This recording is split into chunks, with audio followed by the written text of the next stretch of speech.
Episode की शुरुआत एक ट्रेनिंग सीन से शुरू होती है जहां ब्रेल सोल्जर्स को इंस्ट्रक्शंस दे रहा होता है और उन्हें बताता है कि वो अपने स्किल्स कैसे इम्प्रूव कर सकते हैं।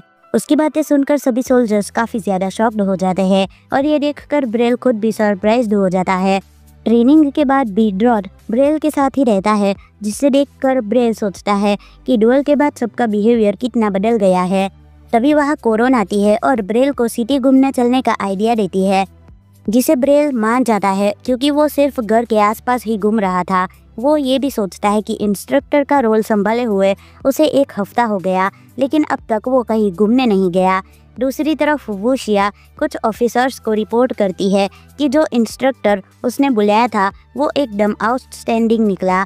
उसके बाद वो सोचती है कि अगर कोई मास्टर स्वॉर्ड्समैन बनना चाहता है तो उसे अपनी पूरी लाइफ उसमें निकालनी पड़ती है, पर वो अपने मास्टर का टाइम वेस्ट नहीं होने देना चाहती थी।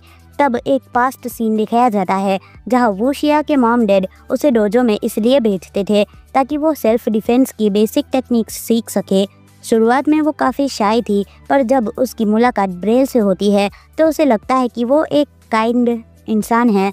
उसके बाद उसने अपनी ट्रेनिंग स्टार्ट कर दी थी, लेकिन शुरुआत में उसको कुछ समझ नहीं आ रहा था कि वो ये सब कर क्यों रही है।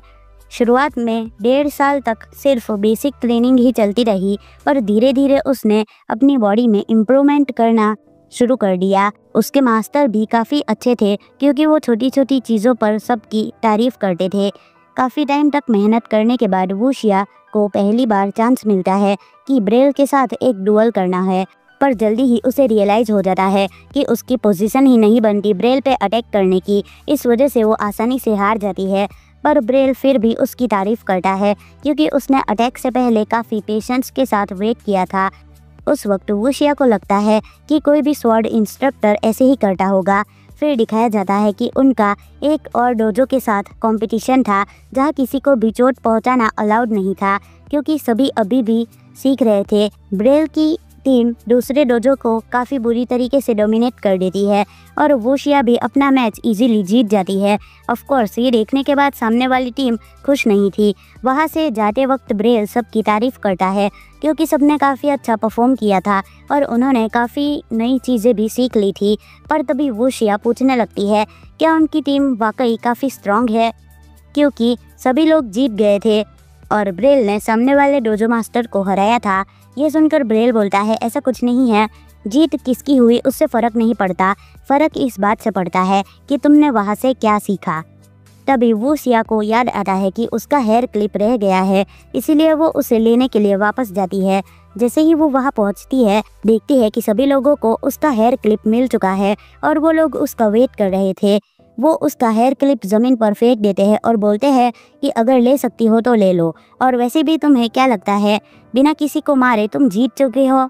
ये सब देखकर वुशिया लड़ने से इनकार कर देती है, पर लेकिन वो बंदा मारने ही वाला था। अचानक से ब्रेल उसके सामने आ जाता है और उसी पर अटैक करने लग जाता है। ब्रेल उसको रोकता है और कहता है कि ऐसी हरकतें मत करो, लेकिन वो फिर से ब्रेल पर वार करता है। फिर तुरंत उसका स्वॉर्ड छीन लेता है और एक एक करके सबको डिसआर्म कर देता है, लेकिन वो सब अब भी हार मानने के लिए रेडी नहीं होते। तभी उनके मास्टर आते हैं और उन सबको डांटते हैं कि ऐसे बेवकूफ़ी वाले काम दोबारा मत करना, क्योंकि चाहे जितने भी लोग एक साथ अटैक करें वो ब्रेल से जीत नहीं सकते। फिर वो मास्टर ब्रेल से माफ़ी मांगता है और ब्रेल कहता है कि टेंशन लेने की ज़रूरत नहीं है। उसके बाद दिखाया जाता है कि ब्रेल और वुशिया घर जा रहे होते हैं। ब्रेल उसे कहता है कि चिंता मत करो, लेकिन वुशिया को लगता है कि सब उसी की वजह से हुआ है।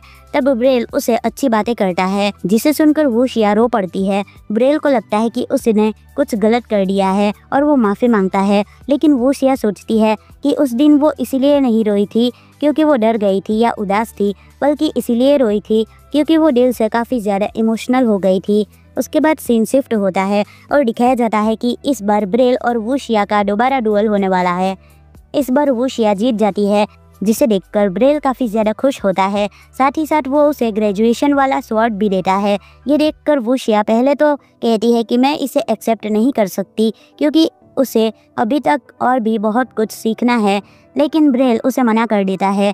डोजो से ग्रेजुएट होने के बाद वो शिया ये प्रूव करने के लिए निकल जाती है कि ब्रेल का dojo one of the best है। सबसे पहले उसने दी ऑर्डर का एग्ज़ाम दिया, जहां उसे ये पता चलता है कि उसका शक बिल्कुल सही था।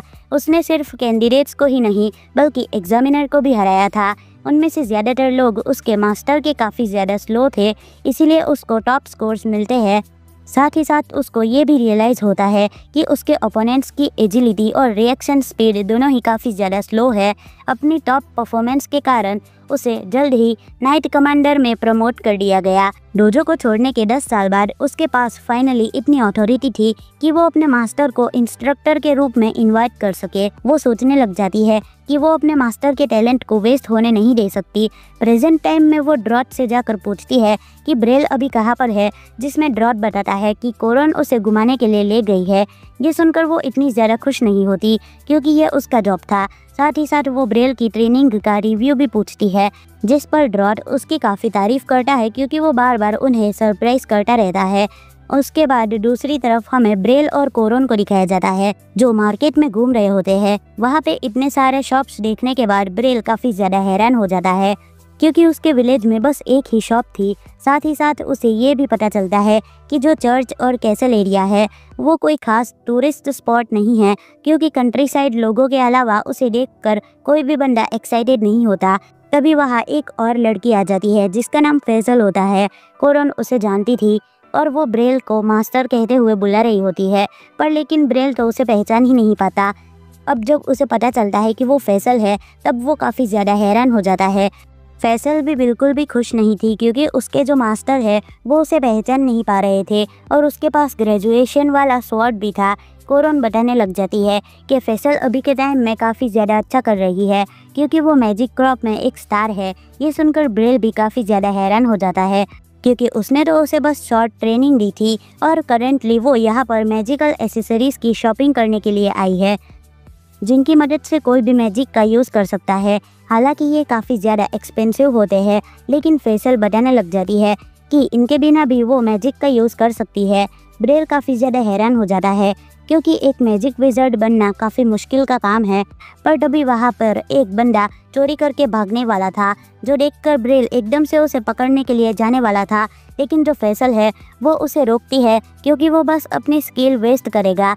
उसके बाद वो अपने स्वॉर्ड की मदद से मैजिक का यूज़ करती है और उस बंदे को इजीली पकड़ लेती है। ब्रेल इन दोनों की टीम वर्क देखकर काफ़ी ज़्यादा इम्प्रेस हो जाता है और उसे पता चलता है कि जो फैसल है वो स्वॉर्ड मैजिक का यूज़ करती है, जो कि काफ़ी मुश्किल होता है। उसके बाद सीन शिफ्ट होता है और हमें अगले दिन मॉर्निंग का सीन दिखाया जाता है, जहाँ पर ब्रेल सुबह काफ़ी जल्दी उठ गया था और वो करंटली घूमने के लिए चला गया था क्योंकि वो हमेशा के लिए एक मिडल ईस्ट टूरिस्ट बनकर नहीं रह सकता। पर तभी वहाँ पर एक छोटी लड़की आ जाती है जो कि उसे बुलाने लग जाती है और ये देखकर ब्रेल काफ़ी ज़्यादा हैरान हो जाता है और उसे पूछता है, छोटी बच्ची क्या तुम घूम गई हो? ये सुनकर वो लड़की काफ़ी ज़्यादा गुस्सा हो जाती है। फिर वो लड़की अपना इंट्रोडक्शन देती है और उसका नाम लूसी होता है और इस लड़की को पहले से ही पता होता है कि जो सामने वाला बंदा है वो ब्रेल है, लेकिन फिर भी ब्रेल उसे बच्ची ही कहकर बुला रहा था। ये देखकर लूसी एकदम से मैजिक का यूज़ करती है, जिसे देखकर फाइनली ब्रेल को यकीन हो जाता है कि ये कोई बच्ची नहीं है। उसके बाद वो लोग एक साथ वॉकिंग शुरू कर देते हैं, जहाँ पर लूसी बताने लग जाती है कि कैसे उसे पता चलता है कि उसका मास्टर यहाँ पर इंस्ट्रक्टर के रूप में आया है और इसी वजह से वो यहाँ मिलने के लिए आई थी। फिर वो फैसल की तारीफ़ करने लगती है कि कैसे वो स्वॉर्ड मैजिक में काफ़ी ज़्यादा एक्सेप्शनल है। उसके बाद वो लोग एक एरेना टाइप के एरिया में पहुंच जाते हैं और लूसी बोलने लग जाती है, ये जगह एकदम बढ़िया है। लूसी बताती है, तुम्हें पता है मुझे मैजिक काफ़ी ज़्यादा पसंद है और मैं हर टाइम मेहनत करती हूँ उसे इम्प्रूव करने के लिए। पर तभी लूसी अपने रियल थॉट्स बताने लग जाती है, जहाँ पर वो अपने स्किल्स को टेस्ट करना चाहती थी। फिर वो एकदम से फायर मैजिक का यूज़ करती है, जिसे देखकर ब्रेल घबरा जाता है और एकदम से पीछे हो जाता है और वो भी रेडी हो जाता है फाइट करने के लिए। और इसी के साथ ये एपिसोड यहीं पर ख़त्म होता है। वीडियो अच्छा लगा हो तो इसे लाइक कर देना। मिलते हैं नेक्स्ट वीडियो में। बाय।